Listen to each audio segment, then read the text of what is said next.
And if we make comments from here, though, there are no mics here, right? There are no mics here. So if they want to ask Dave or Jeff or something, they come up here to answer it? Or you have some questions here? I have some pre-questions. Okay. Okay. And I can just add it. Dave and Jeff, do you have a plan?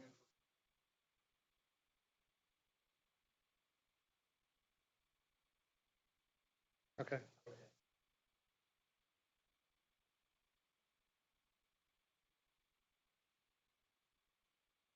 Good afternoon.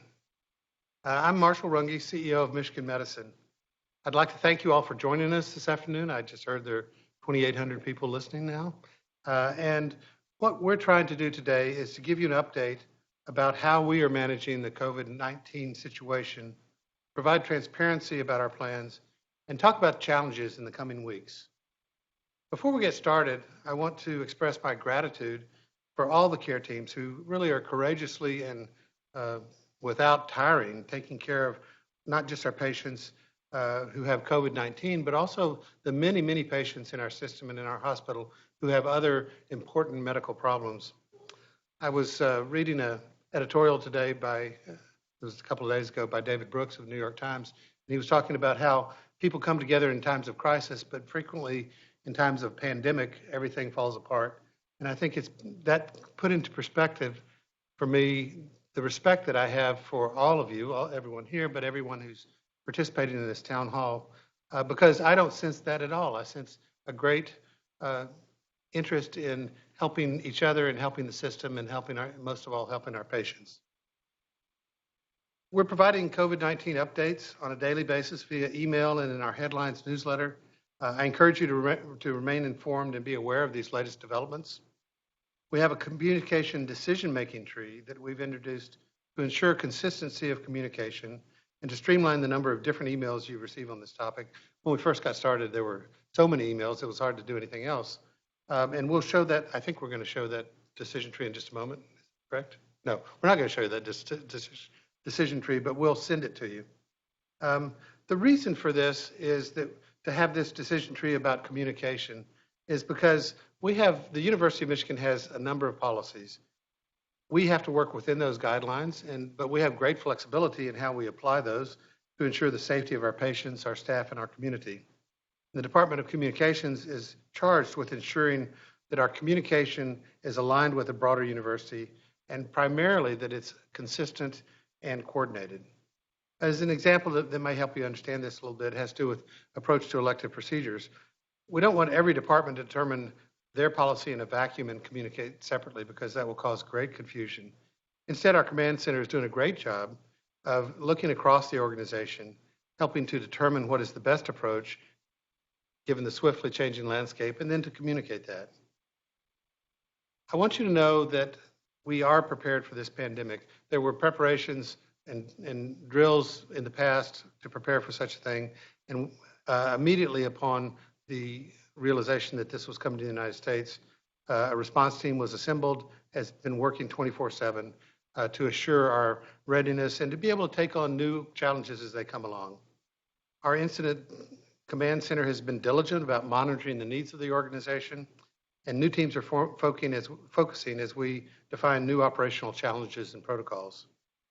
In light of this difficult situation, I would also like to encourage all of us and all of you to think about your own well-being, to think about doing things that will help you deal with the stress, whether it's exercising, thinking about reading, or whatever you can do that will be within the confines of what we're trying to do to prevent transmission. We're doing everything we can to make sure you have what you need to do your job, keep our patients and each other healthy and safe. Now I'd like to introduce Drs. Jeff Desmond and Vikas Parekh to kick off the updates. Thank you, Marshall. I'm Jeff Desmond, Chief Medical Officer for the health system. And I would want to echo a couple things that Marshall said, that we have had ongoing planning around this since we first heard of this outbreak starting in China, and our plans have ramped up as this has gotten closer to us and we've had a need for more expedient planning and operations. I would say that none of this would be possible if we didn't have the dedicated and talented people here at the University of Michigan that have been able to step up and help. There's been no corner of this institution that hasn't positively responded and stepped forward when we've asked for help. And we've asked a lot of people, and people are doing a great job. I'll echo a couple things around communication that Marshall said. And one of the things I've been saying over and over to people is this is a very fluid and dynamic situation. Facts change and information changes, and the circumstances around us to which we are responding and we have to respond to are changing rapidly as well. So sometimes things that we told you yesterday seem very different than what we tell you today, and maybe very different than what we tell you tomorrow. Not because we were wrong yesterday or because we're trying to fool you today. It's because things are changing and we have to change with them. So we really appreciate people's attention to the communications and understanding that communication is going to change. And that's why we've been trying to refer people to websites. We do push out the daily briefing, as Marshall said, but try to have sources of information that people can go to so that they have a constant source of truth. The other thing I'll say is our goals around communication really are several. To be transparent, and I think this is a time in which we need to be very transparent, and we'll show you some information here in just a bit around what the projections around this disease look like. We want to have timely communication, and that's always a balance between getting things out quickly and having them be accurate and clear, but accuracy is our third principle around communication, and then I would say actionable. We want to give you information that is timely, that you can react to, and not information that doesn't really help you do your job. So with that, we're going to talk a little bit about where we stand in the institution and what our projections look like for this disease here at the University of Michigan. I will say that we had our first positive, COVID positive patient who tested positive for COVID virus on March 10th. And since then, we have tested about 250 patients. We have 24 positive patients that have been identified through the University of Michigan. Right now, we have 7 positive inpatients, and we have 11 what we call patients under investigation, or PUI, in the hospital. So that's the current status of the hospital situation. And if you can see on the screen behind me, this is a screenshot from earlier today, from about this is last night, 7:43 p.m., on what the situation looks like in the United States. And this is the Johns Hopkins website that pulls data from a variety of sources and then displays it geographically. And you can see that at the top of the screen, there's 13,600 cases in this instance. Again, this is an example of data that's going to change over time. So if you pulled this up today, right now, while we're talking, it would look very different. And 200 deaths in the United States. And then you can see China has 81,000 cases identified. So we're monitoring this. We're seeing that this is changing across the nation. And this is what the distribution of cases look like. We have got regional data for the state of Michigan. And you can see that Southeast Michigan really is the epicenter of where this is starting within Michigan. And you can see Oakland County, Detroit in the graph on the side. And that's really where things stand right now. I'm going to ask Vikas Parikh to come up and talk to you. We've been, in terms of understanding what this means to our organization and what we need to respond to and how to be prepared, we've really tried to develop projection tools that will allow us to understand what's coming and how can we best prepare for that. So Vikas is going to come talk to you a little bit about our projection model and what these projections look like. So Vikas Parikh. Thanks, Jeff. So I'm Vikas Parikh, Medical Director for Capacity Management for the health system.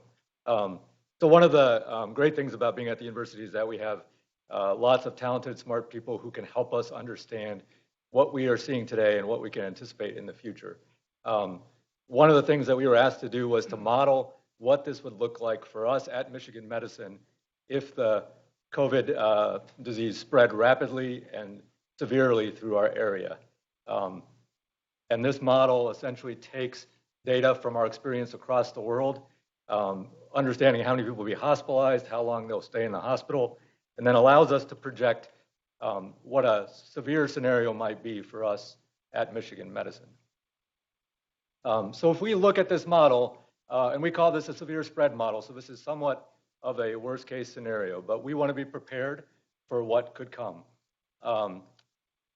This model looks at the actual census of patients that we would expect with confirmed COVID-19 in our hospital, that's the orange line, and then the number of patients who would be in the ICU, which is the blue line.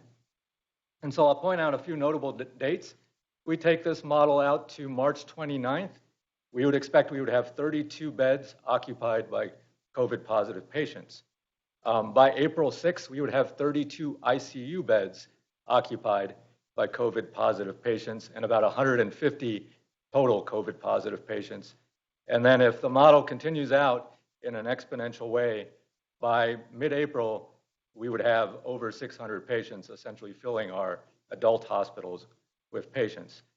Now, this model is obviously highly dependent on how the disease spreads and is assuming that we do not take interventions at a state or national level to change the disease course.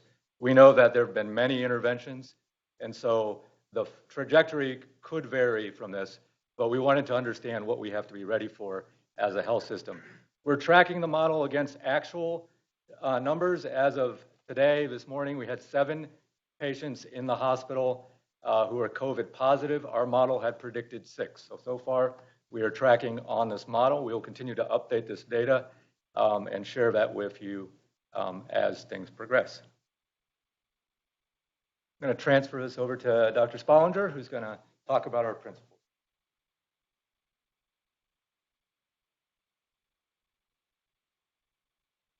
Good afternoon. I'm Dave Spollinger. I'm president of the University of Michigan Health System. As Jeff articulated, this is a very fluid situation. And in this fluid situation, we need to have principles by which we follow or help inform our decisions. And our approach has been to make sure that the safety of our patients and our team members is of utmost priority. We also want to maintain critical access, not only for patients who have COVID-19, but also patients who have essential procedures or needs that we need to take care of their problems. And then the third principle is we have to conserve resources.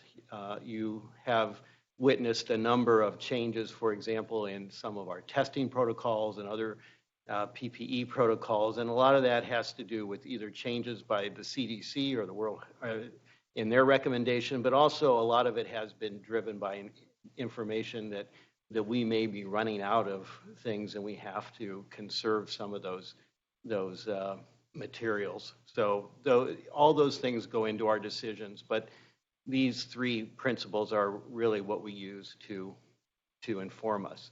We also are doing a critical review of cases in order to create capacity. Non-essential cases that will not result in patient harm have been postponed, but postponed of all non-essential elective procedures. One last thing I want to remind you of, a large number of you have already gone through the universal skills.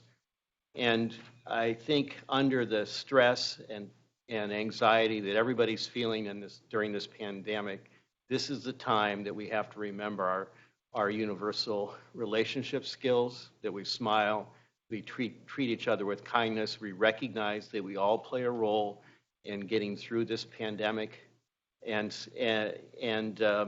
I think also checking each other, be mindful, using STAR, especially when you're under stress, as we do those mission critical or those critical tasks throughout our day. So please remember the universal skills, especially our relationship skills, because we're going to be better if we do this together. I'm going to have Mike Mulholland and David Miller talk about OR transfers, clinic schedules, and procedure directives. Or it's Mike Mulholland. Yeah, I was just going to do a quick, yep. Just in time planning there. So again, Jeff Desmond back again for just a quick discussion around how we're set up in terms of incident command. And as I spoke to earlier, we've been following the situation since it began in China, and our planning has really kind of had 3 major phases. I would say the first phase was kind of pre-planning, following what was going on, understanding what the disease was like and when it might come here, and being somewhat prepared by thinking about the teams and having structures in place. When we saw that this was really in the United States, we accelerated those plans and put formal teams in place with activation plans. And then when we had the first COVID positive patient here, we opened our incident command center and managed from there. The second phase, that kind of implementation and activation phase, was really focused on being prepared and creating inpatient capacity by reducing some volume in the organization. And Mike and David will talk to you about the outcome of that. But then also to start planning to implement our RICU. And you may have heard that term thrown around before, and that is the Regional Infectious Containment Unit. Nancy's going to talk more about that, but it is a 32-bed unit that is in our Children's and Women's Hospital that we moved patients out of as we created capacity so that we would have be able to activate that space, all negative pressure rooms, and the rooms negative to the core, to have a place to cohort COVID-19 positive patients and patients under investigation. We still have those patients in other parts of the hospital, but we did activate our RICU and had that as a resource for us to use. And the third phase is really the phase that we're in now, which is really planning for what is ongoing operations under a new paradigm.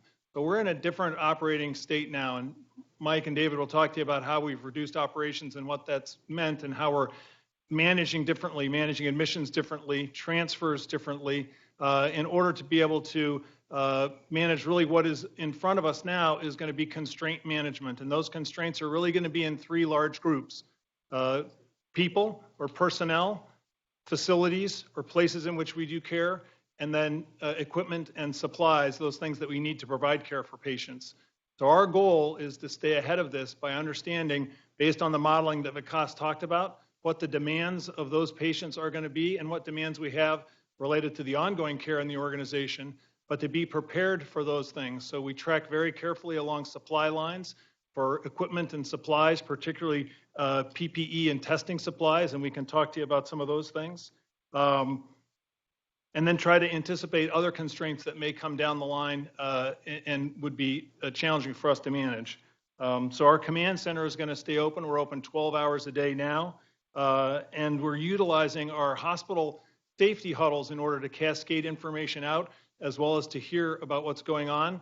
And we're also doing that in ambulatory care, where we have some tiered huddles that are relatively new to the ambulatory care structure to be able to manage that.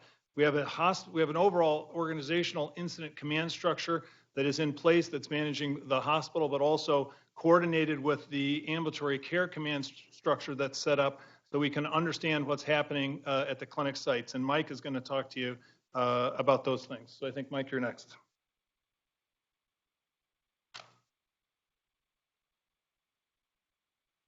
Good afternoon. I'm Mike Mulholland. Thank you all for joining us this afternoon. We're about to undergo the most difficult professional challenge that any of us have ever faced. Many very sick patients are soon to arrive for an unknown period of time. Fortunately, we've had some time to prepare. In the next few minutes, I'm going to describe the major things that we've done to prepare. More importantly, I'm going to try to tell you why we've done what we've done. The situation is going to be fluid, and I'm sure that there'll be many changes made to our plans. And so I'm also going to ask you for your patience and your understanding. We'll get through this together. I promise you that we will. We are ramping down clinic activity. The reasons we're doing this are to protect vulnerable patients from infection, to conserve valuable supplies, and to keep our healthcare providers safe. This is a two-step process. The first step has been to categorize patients as to those that require urgent and in-person evaluation and treatment, from patients for whom short-term deferral of care is safe, and those patients for whom longer-term postponement is safe. For example, a patient with a newly diagnosed cancer would fall into the first category, requiring urgent care. Someone needing an annual eye exam for adjustment of eyeglasses would fall in the last category. Our clinical leaders have completed all of this work. The second step is critical. We'll be asking every provider to look at their upcoming week's schedule every week. They will be asked to look at every upcoming appointment and to make individualized patient judgments. If a patient needs an urgent in-person evaluation and treatment, we will see them. If there's a reason that a video visit can be safely substituted, we'll have them seen through a video visit. If a video visit cannot be performed, we use a telephone call.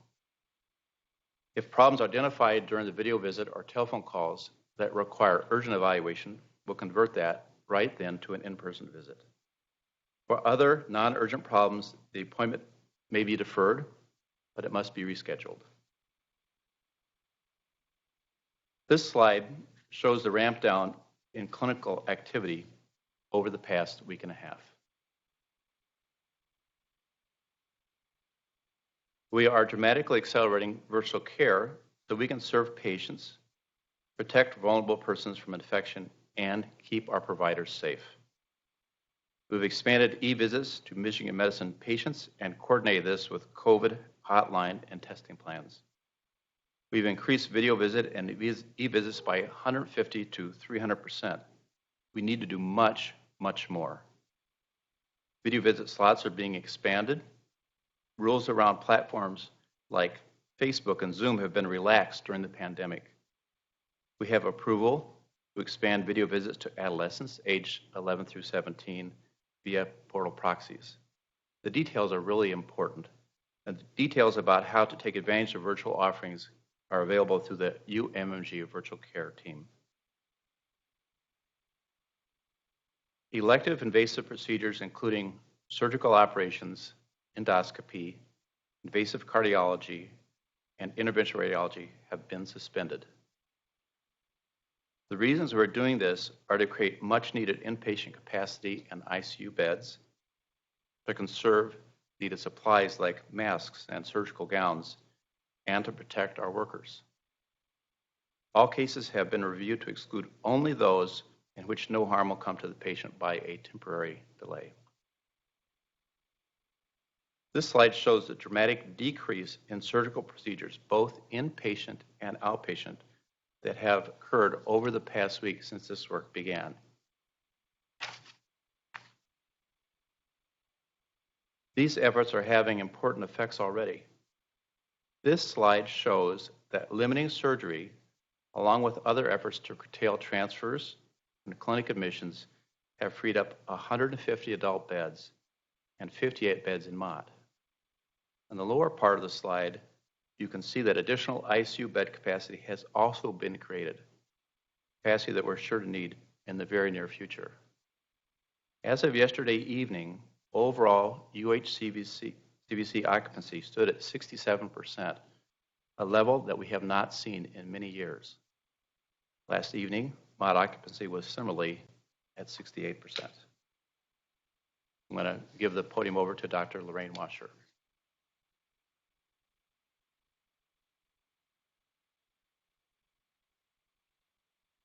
Good afternoon. I'm Lorraine Washer, an infectious disease physician and the hospital epidemiologist here at Michigan Medicine. And I'm here to talk about how we are working to protect healthcare workers.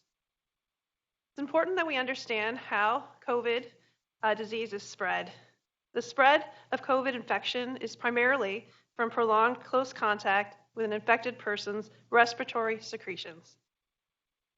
So, protection of healthcare workers begins with basic practices, including performing hand hygiene frequently, especially before and after a patient's room, before and after entering a patient's room, and avoiding touching your eyes, nose, and mouth. In addition, personal protective equipment is recommended to care for persons under investigation or for those with confirmed COVID infection. We recognize that changing recommendations for PPE can create concern and sometimes confusion. However, Michigan Medicine PPE recommendations remain consistent with those of the World Health Organization. We are also aware of professional society recommendations in regards to PPE for COVID, and are determining if there's a need to clarify PPE requirements for specific circumstances or procedures.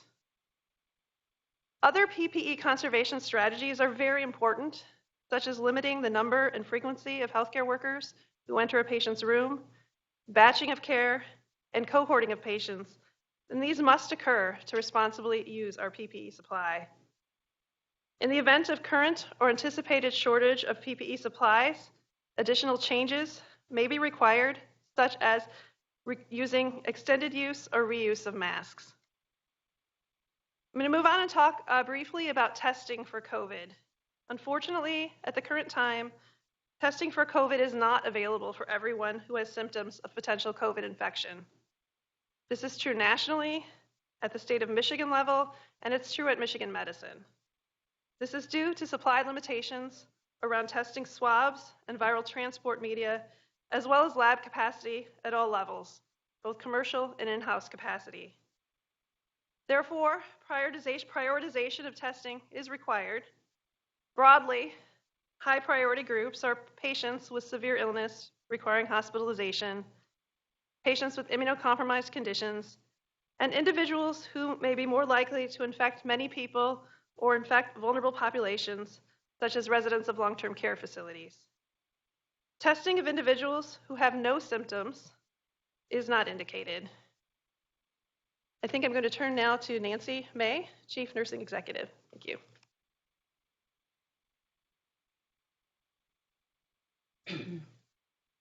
Good afternoon. I'm here today to talk about, and I'm looking for the slide advancer.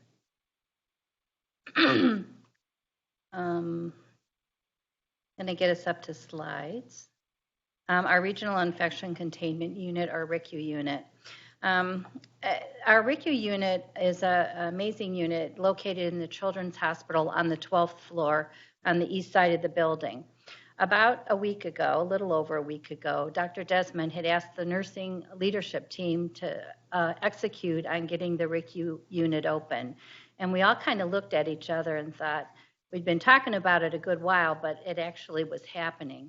And when you take a look at what it took logistically to move the patient population off 12 East over a day, and then over the weekend to get the RICU unit open on Monday, March 16th, was a major task and a heavy lift. But this is where we work better together and use our HRO training that we've had. All teams came together, and as we explained the importance of moving forward to get the RICU unit open, there was a transformation of that unit and teamwork that I haven't experienced since I've been at Michigan Medicine. The RICU unit has 32 beds that are negative pressure, and we have a mixed model of patients that are in that unit. There are adult units as well as pediatric units. The patients range from ICU patients to general care, so it took a skill mix of different staffing levels to be able to fill that unit. And over the weekend, last weekend, many of our leaders reached out to our nurses, and this is where magnet organizations really differentiate each other, because we had over 100 volunteers within a relatively short period of time that stepped up and really volunteered to staff that unit. By the time Monday came, we were up to 140, and I'm very proud to say that our nurses have stepped up, and we have over 200 volunteers to staff that area. The importance of that unit is that, once again, those negative pressure rooms, it's a mixed model once again, but those negative pressure rooms keep our patients safe as well as our care teams. The unit has a secure perimeter with a locked entrance that is the point of entry, and we actually have security within that area to monitor people going in and out of the unit. The RICU system within itself has constant pressure gradient difference between the patient rooms and other spaces within the unit, which enables our staff to wear the PPE while caring for patients, but unable to remove PPE upon exiting the room. The unit design is a collection of isolation rooms, allowing us to cohort patients and really to conserve PPE, which is the premise for getting that area open. I feel very fortunate that in this health system we have a unit like this available because it does help us not only form good team camaraderie among the care team, but it also it allows us to provide the best care for our patients. In addition, there are other rooms that are negative air pressure rooms that we have throughout the house, and it's the same care delivered everywhere, but I think within the RICU it is a nice interprofessional team that people are right there. The medical director is Vineet Chopra, and the nursing directors for that area are Marianne Adamchuk and Julie Juno, and they've been amazing to work with, as well as our additional leader support of Vikas, who's been up and spoke with us today, and Nicole Saroof, as well as Dr. Kelly Baird-Cox and Julie Grunwald. And Francine Lundy needs a round of applause for helping us coordinate some of those volunteer staff members. Our CNOs as well were very much part of planning of these areas, and truly appreciate the team effort. COVID-19 patients, as I said, are also cared for outside those units, outside of the RICU in negative air pressure rooms. Once again, the care is the same regardless of where patients are being seen. I also have to give a shout out to the emergency department and as well as our ambulatory care areas, because they have been vigilantly screening patients and ensuring that we have safe protocols that we can identify those patients quickly. The emergency room has done a heavy lift, and once again, a shout out to them, as well as our ambulatory care areas that have put rapidly together screening tools and drive-bys and things that we can continue to get cultures on patients to identify those early.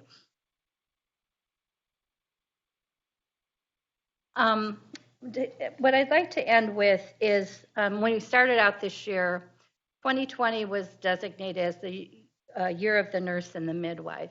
And I thought, oh my gosh, what a wonderful way to celebrate the work that nurses do. I had no idea that we would have this devastating pandemic. We were all watching it in China over the holidays. But I have to say, I'm so impressed with the interprofessional teams and our nursing teams that have truly come together to partner in this work. I really think the magnet that we carry and hold dear to our hearts is really helping us along to pull together as a team. This nursing community has partnered so well with others to provide the finest care for our patients, and I want to thank you all very much for that work. Next, we're going to have Dr. Desmond Miller and Dr. Muhammad talk about what the next 2 weeks look like. Great, thanks, Nancy. I wish I could tell you what the next 2 weeks are going to look like, but honestly, we can't. I can tell you what we're going to do to prepare for them. You saw from Vikas what the projections look like, and those are severe projections. What I can tell you is we're committed to manage this as best we can, to provide you with timely, as I said, timely, accurate, and actionable information, and to be able to do that as frequently as we can, to be able to manage the supply chain and manage the constraints that we see coming at us so that we can keep our patients and our employees safe. That is our first priority. I will say many kudos to the team that did activate the RICU. That was a huge lift in the organization. And when we did first say, I think we need a plan, people said, well, we can make a plan and that's going to take several weeks. And we said, well, we need that plan to be a week. And every time we came back to that team, they had shortened and shortened that lead time until the point where we were able to open that unit really when we needed it. The other thing I'll say that we are trying to do, and major kudos to the pathology department and microbiology lab, is we do have an in-house test for COVID patients now. So we're able to do those tests here with a limited number of tests. And they are working to accelerate that so that we can have more rapid turnaround and be able to have more testing available. As David Spollinger spoke to, we do have limitations in testing media. So we are looking at other innovative ways to be able to do these tests and to solve some of these clinical problems that are coming forward. And so hopefully we'll be able to expand on that test soon. I can't tell you exactly what that looks like, but people are doing a tremendous job working on that. You know, I think our goals for the organization, Dr. Spollinger spoke to our principles, but I think our goals are to keep ongoing operations as best we can, We know that care is going to change. And Dr. Mulholland said this is going to be the greatest challenge that we face, and I think that's true. I think we're up to that challenge. If it's no place, it's not here at Michigan. So I think that we can do that, but it's going to require everyone in this organization to pull together and to do that in a cohesive way. The goals really are to continue to provide the level of care that we feel proud of as long as we can. The level of care that we provide is going to change as we get impacted by the volume of patients that we anticipate. We hope to stay ahead of that, but we know that things are going to change, and we hope that we can make that happen in a safe and gradual way, and that we don't experience any huge or sudden changes in care quality. So we are dedicated to work towards that end, and we have organized and reorganized our incident command structure to represent the teams that are needed to do that. As I spoke about earlier, we're really looking at how to manage constraints and how to be able to solve those problems in an innovative way. So we have teams organized to be able to do that. We've had tremendous outreach from people in the community and within the organization. And part of what our strategy is, we're assigning leads for those areas that if people have supplies that they want to donate, if people have innovative ideas, where can they volunteer and how can we take advantage of that? We've seen collaboration across schools within Michigan, the University of Michigan, people in engineering helping us with some parts of these challenges that we face. So I think together and as with the talented and dedicated people that we have here, we'll be able to manage this. David Miller is going to come up and talk about a few very specific things that we're going to do ongoing in order to keep us prepared to manage this.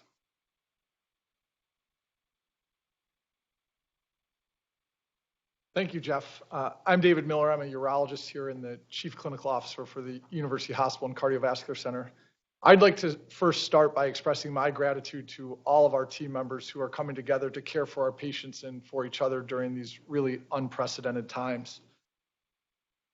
Dr. Mulholland talked a lot about the work that's been done in the last week or so to start to prepare us for the current circumstances with respect to developing both capacity and infrastructure in the organizational structure to respond to this. And we see a number of important priorities over the next couple of weeks as we are in that period of time that we saw early on with the presentation of the models where the growth in the number of inpatients seems likely, but we still do have some time to prepare.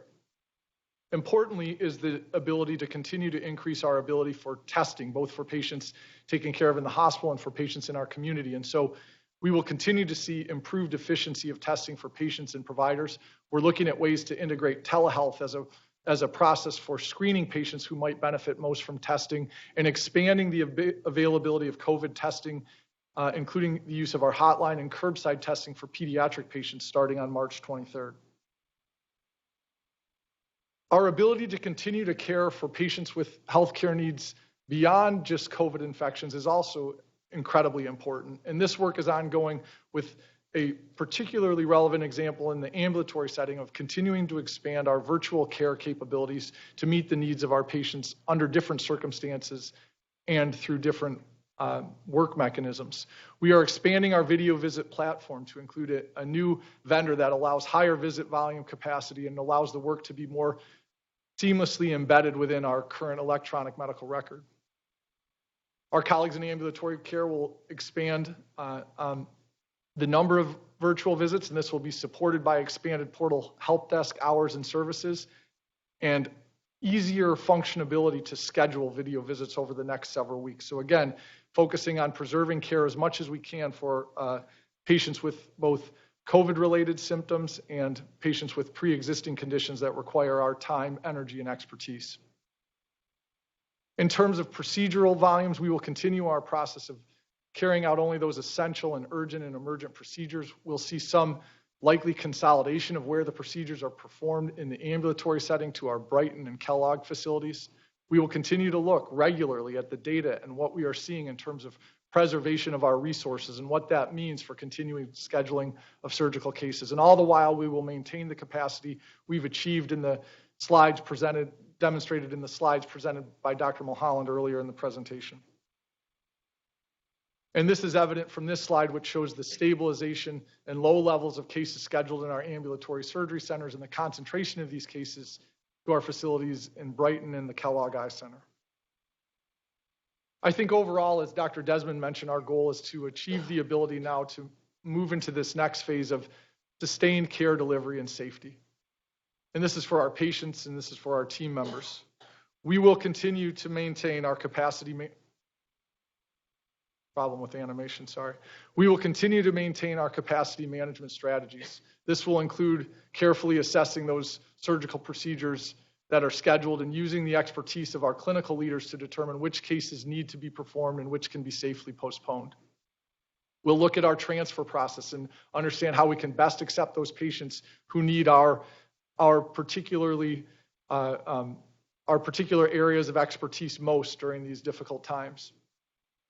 We will also do this to continue to preserve access to essential non-COVID related care using virtual visits and the expertise of our clinical leaders and clinical teams.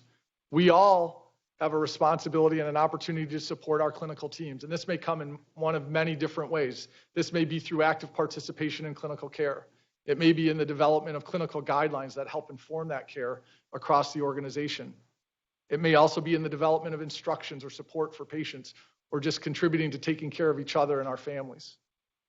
We also need to be purposeful in creating plans for managing high patient volumes. We saw the projections and we need to think, how will we come together around caring across different ICUs and between different teams in ways that we haven't done before? And those conversations are ongoing and important, and we're so appreciative for the participation and leadership that's happening across interprofessional teams across the organization. We will continue to make every effort to maintain our supply chain, including personal protective equipment. Dr. Washer and our leaders in infection prevention and epidemiology and other areas have worked tirelessly for months now to help us develop the best possible training mechanisms and to ensure that we are implementing best practices as developed and reported by the Centers for Disease Control and Prevention, the World Health Organization, and other evidence-based guidelines. We will continue to expand testing for our patients and for our team members and support our team members who are impacted by COVID. All of these are key priorities that will continue in the next 2 weeks and beyond. I think it's also absolutely essential that we continue regular communication that's clear, structured, and actionable as described by both Dr. Desmond and Dr. Runge. I think it's also important that we all recognize that there will be some disruptive changes in how we do our work and how we perform our clinical activities. There will be new roles for many team members across the organization in the coming weeks, and there will be a need for what I would describe as unprecedented and resolute collaboration, and that needs to be supported by the principles we've learned through our high reliability training and that were referenced by Dr. Spollinger earlier in this discussion. However, I know that we are committed, all of us, to working together to ensure the safety and well-being of our patients and our team members during this unprecedented time. So at this point, we will stop and have some questions that we will answer, and I know there have been some that have come in from the audience, so thank you very much.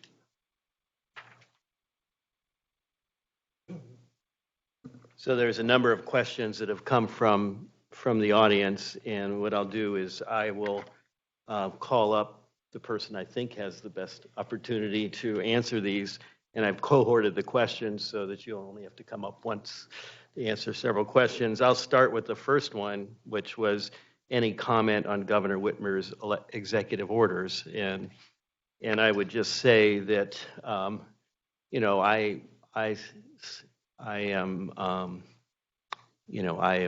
supportive of both Governor Whitmer and other governors around this country who have looked at the data, taken the advice of public health officials, and made the difficult decisions to close schools, close bars, close restaurants in order to, as you've heard, flatten the curves so that the healthcare systems are not overwhelmed with the number of patients.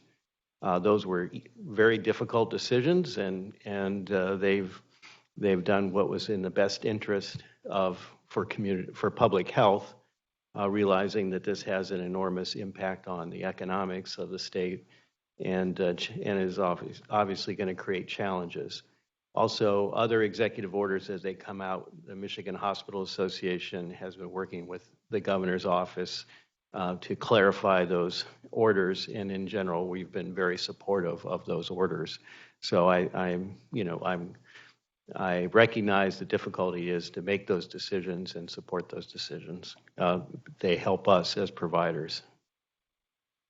There's Jeff. I'm going to ask you to come up and answer. There's 3 questions. All right, I'll read them. Thanks, David.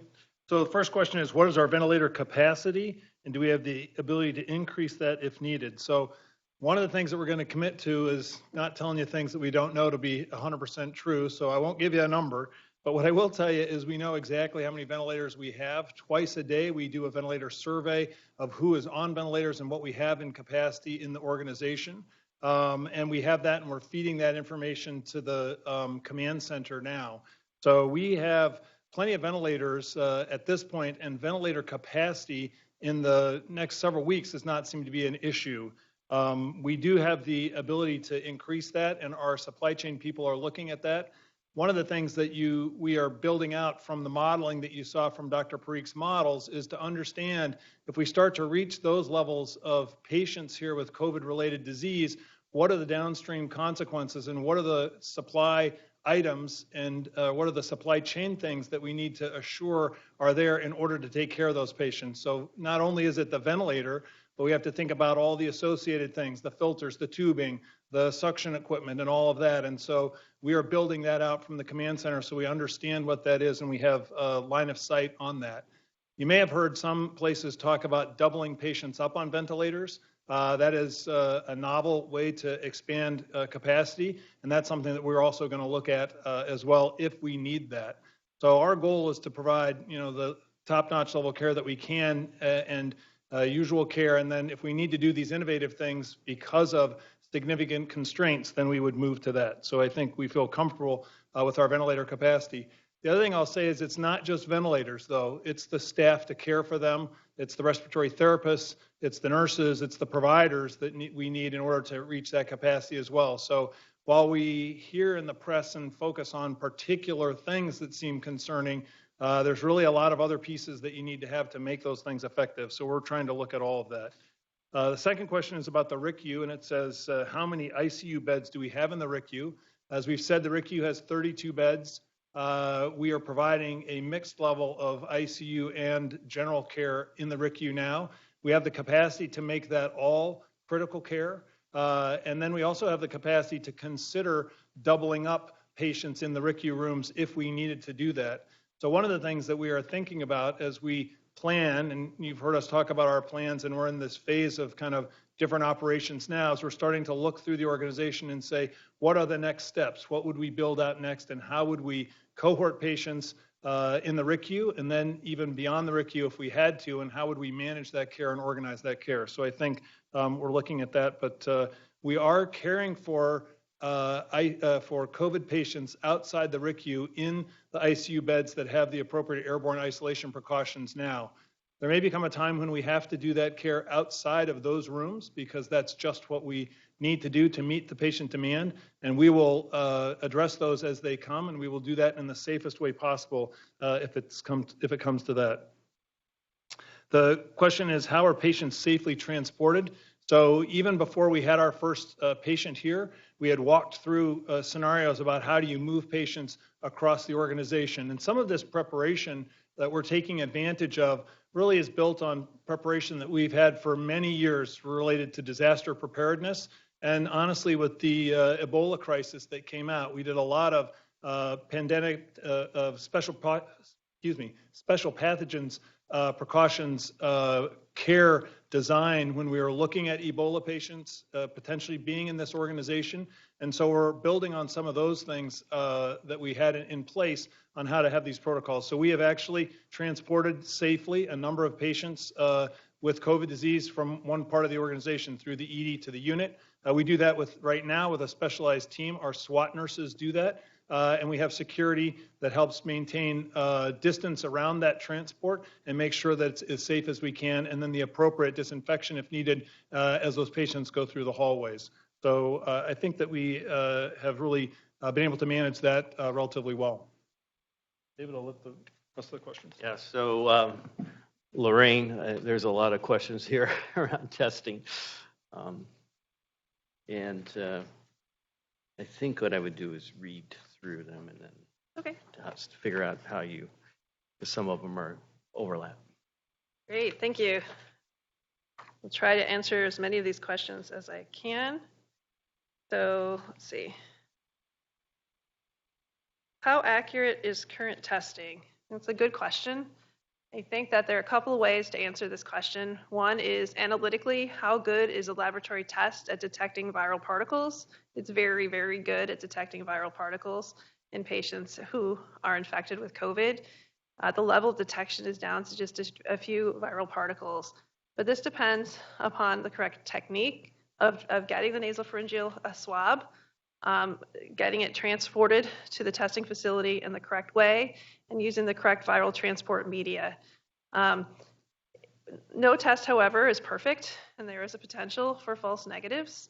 And in particular, false negatives can occur and should be thought about in patients who are critically ill and are not improving. And so our current guidance is that if you test a patient with symptoms that are potentially consistent with COVID and they're negative and they're on general care and they're stable or improving, there's no need to retest those patients. However, if there's a critically ill patient who has an initial negative test, who is either not improving, doesn't have another etiology, or is rapidly deteriorating, we would consider retesting. I think those strategies will evolve over time, but those are the current recommendations, and we'll learn more, I think, from literature across the country and the world.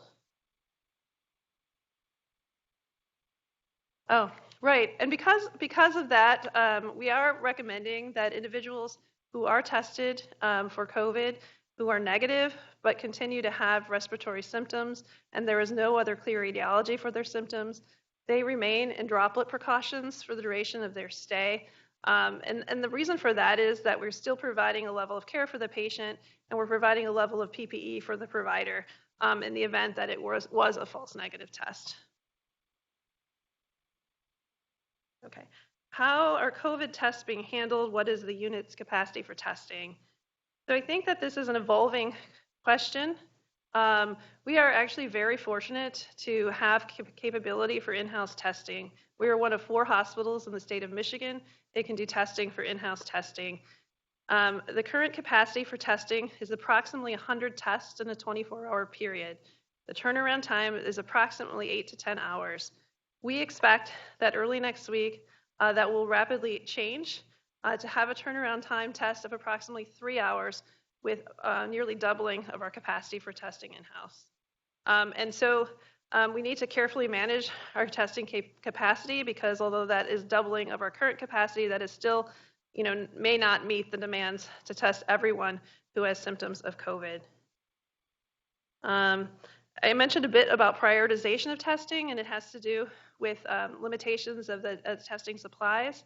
And certainly the prioritization of testing really needs to be prioritized for hospitalized patients who have compatible symptoms so that we can limit exposures to healthcare workers, and in the ambulatory settings to those who are either immunocompromised or who maybe have a need to know whether they had COVID as it will help protect others in their community.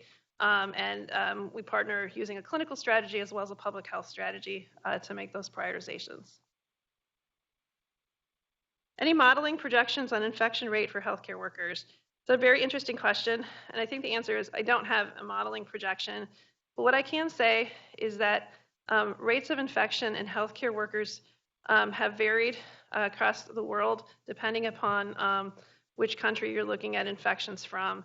And it is clear that in healthcare systems that either were at the very front of this epidemic and weren't as well prepared or didn't understand how to protect themselves, in those countries, the rate of healthcare worker infection was higher than it is in countries that have a well-prepared healthcare system. So for instance, healthcare worker infection in China was significantly higher than healthcare infection reported in Hong Kong or Singapore.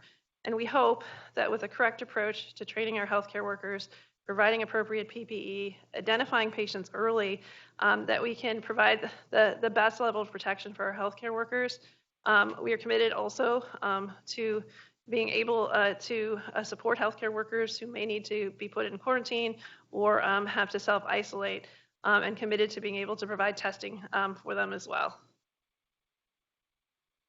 When will testing for healthcare workers be provided? This is a question that I think we're working on very closely. It is being provided currently, but it's being provided, I think, through the ambulatory testing structure. And we recognize that that testing structure is, the hotline is very busy, and sometimes access to that hotline and getting to the point of being tested takes a lot of steps. And there is work underway to take out a lot of those steps so that we can directly test healthcare workers when it is required.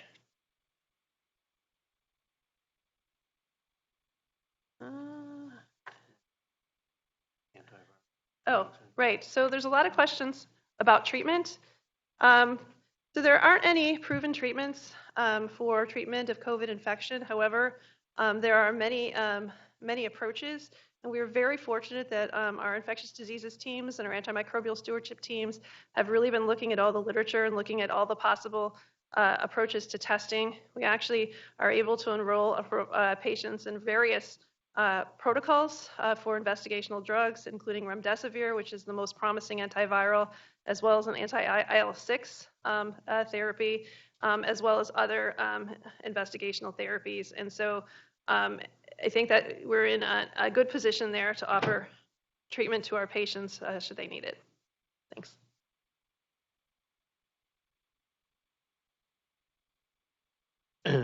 The one other couple questions about social distancing and what are we doing to encourage social distancing.